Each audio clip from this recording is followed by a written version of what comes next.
Okay guys, we are doing a whole series for you guys on how to buy and sell at auction with Charlie Dole from Strakers. Now Charlie every year comes to my mentoring program and he teaches my guys about the insides of an auctioneer house, and he's supposed to be on for an hour, and I'm telling you now, I'm like, guys, are you okay, because we're going time over, and they're like, Suze, get off, this guy's amazing. So and at the end of a couple hours, they're like, still, this guy's amazing. So I want you to watch every single one of this series of how to buy and sell at auction, because you're hearing it from the inside track, the inside of an auctioneer, and you're very approachable, very decent. Because I think some of the people are nervous about buying at auction, they're a little bit fearful. It's an environment they don't know about, but it's my favourite way to buy. You can get amazing deals. So, question. Should I go and see the property before I buy it at auction? Because you did say to me, it's amazing how many people don't. What's your opinion? Oh, definitely, hands down, go and look at the property.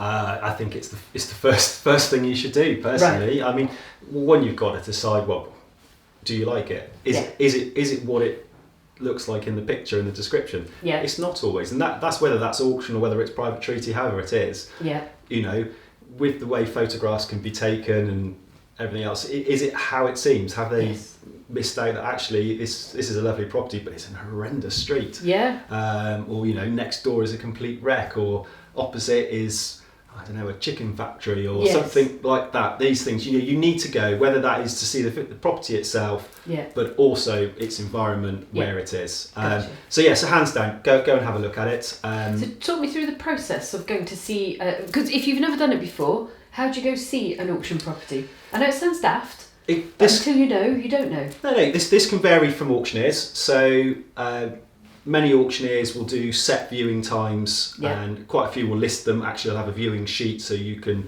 actually see when the viewing times are, and you can just turn up. Right. Strakers, we also have set viewing times, but we don't advertise them. You need to ring us and just say, I want to have a look in such and such, and we'll tell you when the next one is, and then we'll book you in and come along. Yeah. We purely do that just from a security, so we know who's turning up, if I'm going to be totally honest.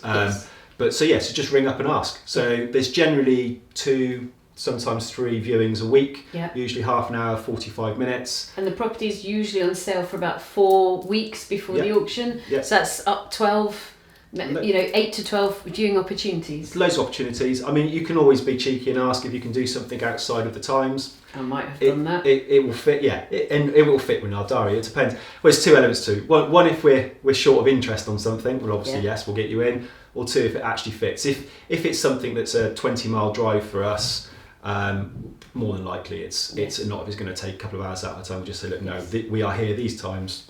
Have to have a look. But there's loads of ample opportunity if you get in there early. What happens if they haven't seen the property and then they still buy at auction? They can do that. We get that a lot. It's surprising. Do you really? Yeah, we always so post auction, the day after the auction.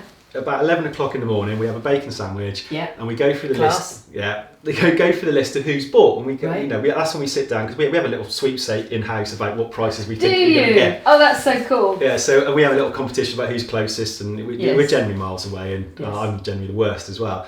But we'll also mention who's bought it, and it's surprising how many times they're names that we've not heard of. We don't know who they are, and then we'll have a look through, and it's like, well, they haven't looked at it. They've not even registered for a legal pack. So it's quite surprising. Now, in some cases, they may have looked at it with somebody else, and that person registered themselves on the viewing, and we didn't know. But actually, quite surprising. A lot of time, there's people that haven't viewed. I used to hate it when I first started out, sort of 15 years ago. We'd sell a property on the night, and they'd come up and say, "Oh, I haven't looked at it. Can I go and have a look at it tomorrow?" And I'd be like, "Oh my god, what if they don't like it?" Yeah, because they bought it. I used to be really, really worried, and then my sort of previous auctioneer mentor Jeff, he said, what does it matter, they bought it. And even then I was a bit worried about it, but now obviously having done it for a long time, it's like at the end of the day, they bought it. If they couldn't be bothered to go and look at it beforehand, that is their problem. So for you, 100% advice, go see the property prior to auction. 100%. Definitely 100%. Go and see the property, go and see it more than once if you can. I'd also suggest, and this is all walks of buying property, is yes, the viewing might be at 10 o'clock in the morning, go back again at other points. If you're going to do it to live in, go back at other times of the day. You know, if there's a school nearby, go and see what it's like at 3 o'clock. Yeah. You know, I shouldn't be saying this, but do that. Do your due diligence if you're going to live there. I mean, if you're doing it as an investment, it's not such a big thing, but certainly if you're buying it, it's going to be your dream home. Yes. Go and check it at different times. Go and check it what it's like in the evening, etc. My lawyers always used to tell me that I had to go and at least drive past and check the property on the day of the auction to check that it didn't have squatters. Because if I bought it with squatters, particularly being in Bristol, I've bought myself some new uninvited guests. It's an interesting one. Never come across that, got to be honest. Never yet had squatters. I've never had squatters, touch wood. Yeah, touch wood.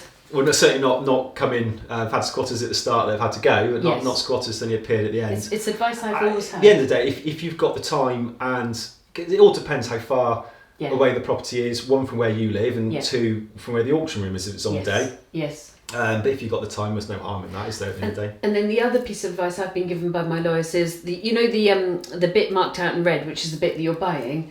On the land registry plan, Thank you very much. That bit, my technical advice, is always go and make sure that matches what you believe that you are buying. Because it can happen that they're different. It's quite often they're different in some ways. One thing I've noticed is not so much on your traditional terraced, row of properties, because they're generally nice rectangular plots with lines around. But where we can find there can be issues, certainly in the villages more so, when they're interesting shape, bigger gardens, bigger plots, that where they've been transferred from what would originally have been the plan produced in the conveyancing years ago, which quite often were hand-drawn, and then they've gone off to land registry who were then computer-driven. Those lines aren't always necessarily in the same place, or there might be multiple lines, and the lines get drawn to the wrong boundary. Now, more often than not, if the plan is wrong, it's because it's been copied wrong. Okay, and that's something that's easily sorted. But definitely worth checking.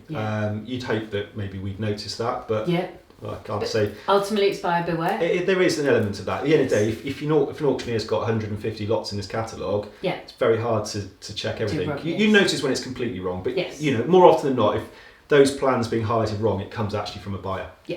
Gotcha. So go see your properties before buying and get yourself organised a month in advance. Now, I want you to watch this entire series. We're going to be releasing them, and also go and have a look at Charlie's website. It's Strakers. Can you spell it for everybody? It's STRAKERS.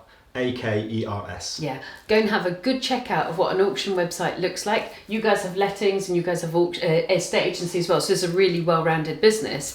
But very interesting, if you've never looked at an auction catalogue, if you've never looked at an auction website, a great one to start with.